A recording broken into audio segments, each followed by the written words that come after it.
ఓం శ్రీ సత్యసాయి శ్రీకృష్ణ పరమాత్మనే నమః. తల్లి, తండ్రి, గురువు, దైవము సమస్తము అయిన భగవాన్ శ్రీ శ్రీ శ్రీ సత్యసాయి బాబా వారి దివ్య చరణార విందములకు హృదయపూర్వక నమస్సుమాంజలు సమర్పిస్తూ అందరికీ సాయిరామ్. షిరిడీ నుండి పుట్టపర్తి డాక్టర్ ఆర్టి కాకడే గారు రచించిన పుస్తక పఠనం తరువాయి భాగం అండి. 8వ రోజు రాత్రి అకస్మాత్తుగా దౌత్య కార్యాలయం నుంచి ఒక టెలిఫోన్ వార్త లండన్ నుంచి ఒకానొక సమావేశానంతరము భారతీయోద్యులకు స్వదేశానికి తిరిగి వెడుతూ ఉన్న ఒక ప్రత్యేక విమానంలో 2 ఖాళీలున్నాయని, ఒక 2 గంటలలోగా మేము ప్రయాణానికి సంసిద్ధులమయ్యి మన దౌత్య కార్యాలయానికి చేరుకోగలిగితే ఈ సదవకాశాన్ని వినియోగించుకో వీలవుతుందని ఆ వార్త సారాంశం. మా సంతోషానికి అవధులు లేదు. వెంటనే మా స్నేహితులకు ధన్యవాదాలు చెప్పి వారి వద్ద సెలవు తీసుకుని హుటాహుటి దౌత్య కార్యాలయం చేరుకున్నాము. తర్వాత నిర్ణీత కాలం ప్రకారము మా స్వదేశామగనం నిర్విఘ్నంగా సాగింది. నిర్విఘ్నంగా సాగడమే కాదు, ఈ ప్రయాణంలో మాకు అప్పుడు కేంద్ర మంత్రిగా ఉన్న సర్ చింతామణి దేశ్ముఖ్ గారితో పరిచయ భాగ్యం కూడా కలిగింది. ఈ మహనీయుడు కార్డిఫ్లో మా ప్రొఫెసర్ అయిన డాక్టర్ మాధవరావు దేశ్ముఖ్ యొక్క జ్యేష్ఠ సోదరుడు కూడా. మా విమానం బొంబాయి విమానాశ్రయంలో దిగిన అనంతరం మిగిలిన కార్యక్రమాలను, బాధ్యతలను సక్రమంగా నిర్వర్తించుకొని రైలులో పూనా చేరుకున్నాము. మా పిల్లలు, మా బంధుకోటి మా క్షేమానికి, మా పునరుద్ధర్శనానికి అమితానంద భరితులయ్యారని వేరే చెప్పాలా? ఆ విధంగా అతి విచిత్ర సంఘటనలతో ప్రారంభమైన మా విదేశీ యాత్ర అంతకన్నా విచిత్ర సంఘటన భరితంగా ముగిసింది. బాబావారి అభయహస్తం యొక్క ఆచ్ఛాదన లేకపోతే ఇట్టి సుఖాంత ప్రయాణం సాధ్యమయ్యేదా? స్వదేశం తిరిగి వచ్చిన వెంటనే ఆపద్బాంధవుడు మా విదేశ ప్రయాణంలోనూ, తిరుగు ప్రయాణంలోనూ, ఇంగ్లాండులో ఉన్న కాలంలోనూ మాకు అండగా నిలిచి అనేక అవాంతరాల నుండి కాపాడడమే కాకుండా అనేక విధాలుగా మా అభ్యున్నతికి, మా ప్రగతికి కారణభూతుడుగా నిలిచిన బాబావారి దివ్య సమాధిని దర్శించి వారి పవిత్రాత్మకు మా హృదయ కుసుమాంజలిని సమర్పించడమే మా ప్రథమ పవిత్ర కర్తవ్యంగా భావించి అందరము షిరిడి ప్రయాణమయ్యాము. అక్కడ 1 వారం రోజులు మకాము చేసి సచ్చరిత్ర పారాయణం కూడా ముగించుకున్నాము. ఆ వారం రోజులు ఆ ప్రశాంత వాతావరణంలో తృప్తిగా కాలం గడిపాము. నేను నా ఉన్నత విద్యాభ్యాసానికి ఇంగ్లాండ్ ప్రయాణం కాకముందే నా విదేశీ అనంతరము కార్యక్రమాన్ని ఈ విధంగా నిర్ణయించుకున్నాను. నా సోదరుడు వినాయకరావు అప్పటికే తన స్వచ్ఛంద న్యాయవాద వృత్తికి స్వస్తి చెప్పి ప్రభుత్వోద్యోగంలో చేరి కాందేశ్ జిల్లాలోని జలగాం పట్టణంలో ఒక న్యాయాధికారిగా నియమితుడై పనిచేస్తూ ఉండేవాడు.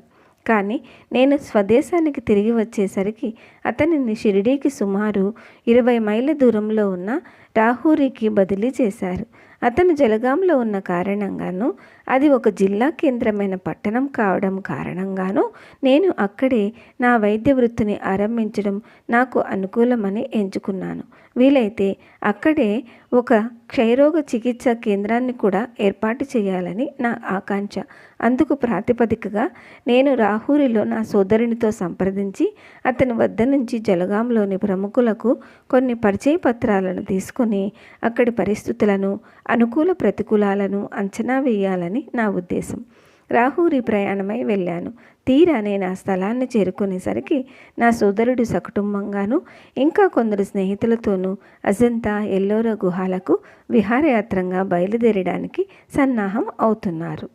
తాను ఆ యాత్ర నుంచి తిరిగి వచ్చిన తర్వాత నాకు కావలసిన పరిచయ పత్రాలను ఇస్తానని, నాకు అభ్యంతరం లేకపోతే నేను కూడా వారితో విహారయాత్రకు వస్తే సంతోషిస్తానని నన్ను ఆహ్వానించాడు. కానీ నేను అదివరకే ఎన్నోసార్లు ఆ గుహను సందర్శించిన కారణంగా నాకు అందులో ఉత్సాహం కలగలేదు.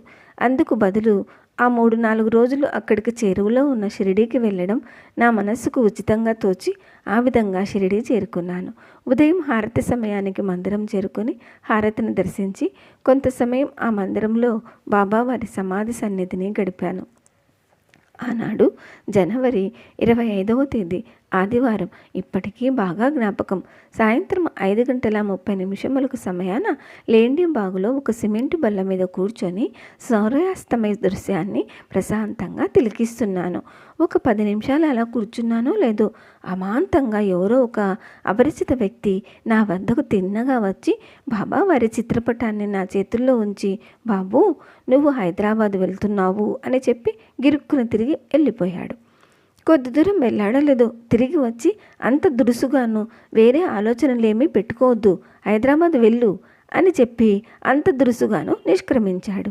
నాకేమీ అర్థం కాలేదు.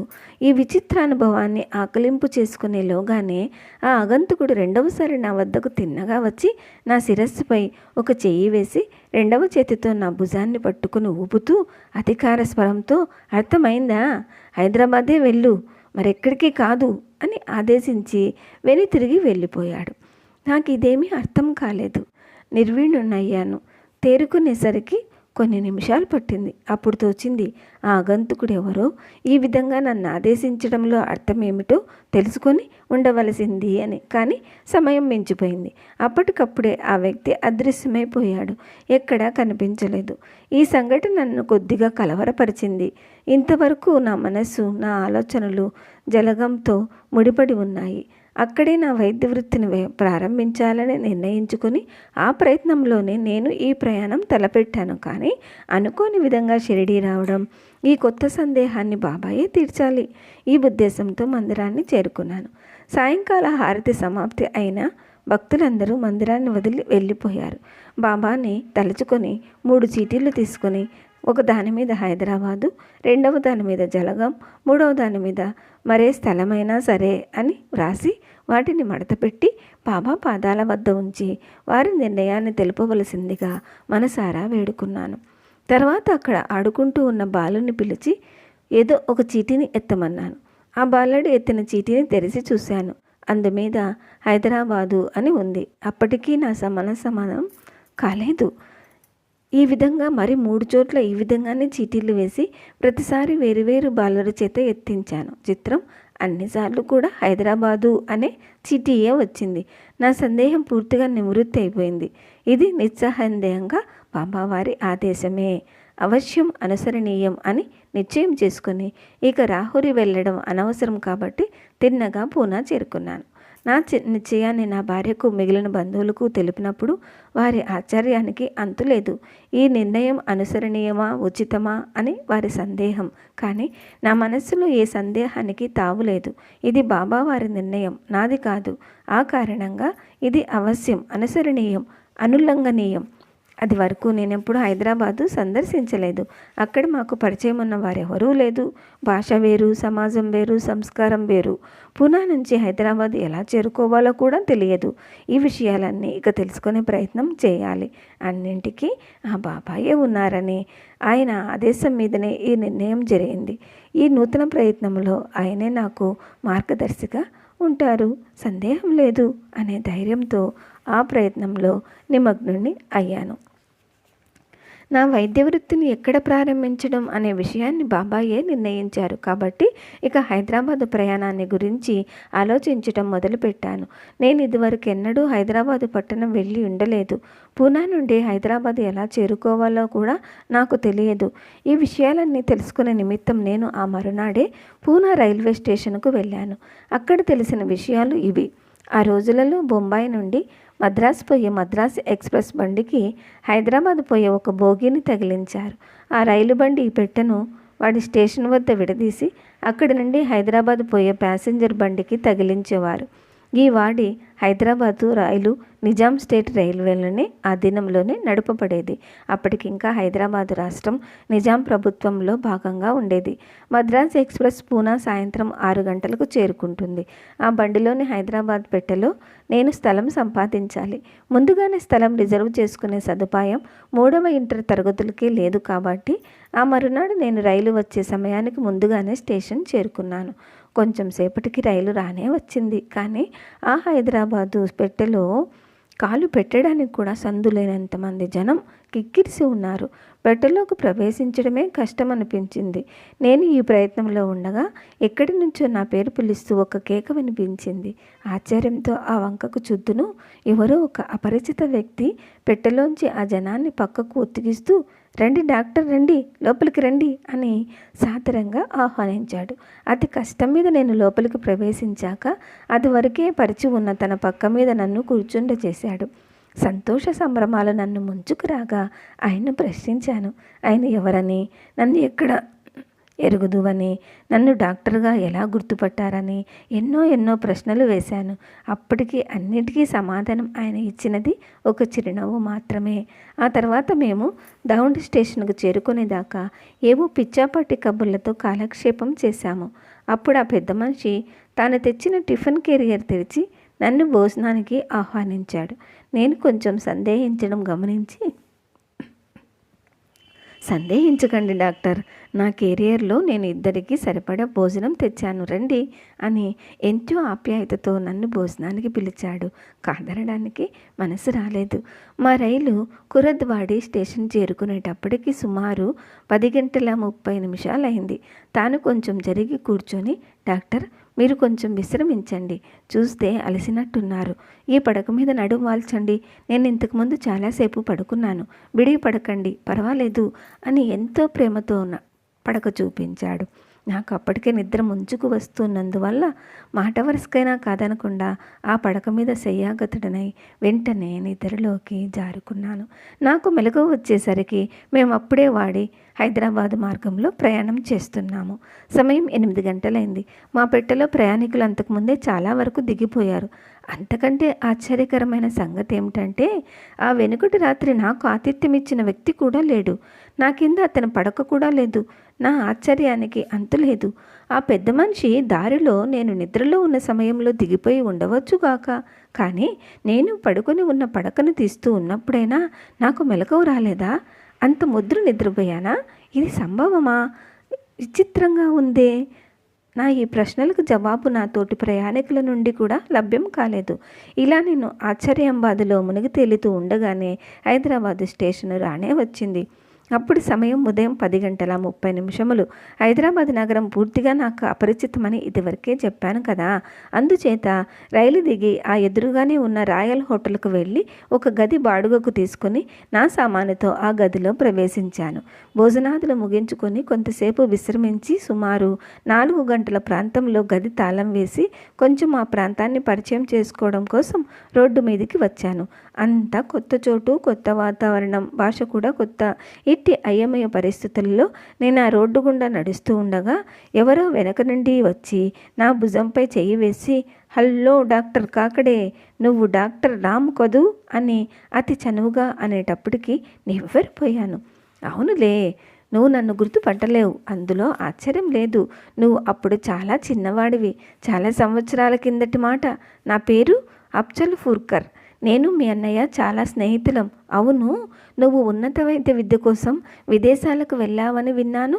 కానీ నువ్వు ఇప్పుడు ఇక్కడికి ఎందుకు వచ్చినట్టు? మకాం ఎక్కడ చేశావు అన్నట్టు ఇక్కడికి ఎప్పుడు వచ్చావు? ఈ విధంగా అతి ఆత్మీయంగా ప్రశ్న మీద ప్రశ్న కురిపిస్తూ నన్ను ఉంగుడెత్తించేశాడు. నేను అతని ప్రశ్నలకన్నిటికీ సావధానంగా సమాధానం చెప్పి అతన్ని నా హోటల్ గదికి ఆహ్వానించాను. అతను సంతోషంగా నాతో నా గదికి వచ్చాడు. దారిలో నేను ఇక్కడ వైద్య వృత్తిని నిర్ణయించుకున్నట్టు ఆ సందర్భంలో ఇక్కడి వాతావరణం, నా వృత్తికి కావలసిన సౌకర్యాలు ఆకలింపు చేసుకునే ప్రయత్నంలో ఇక్కడికి వచ్చానని క్లుప్తంగా చెప్పాను. అతనికి నా ఉద్దేశం నచ్చినట్టుంది.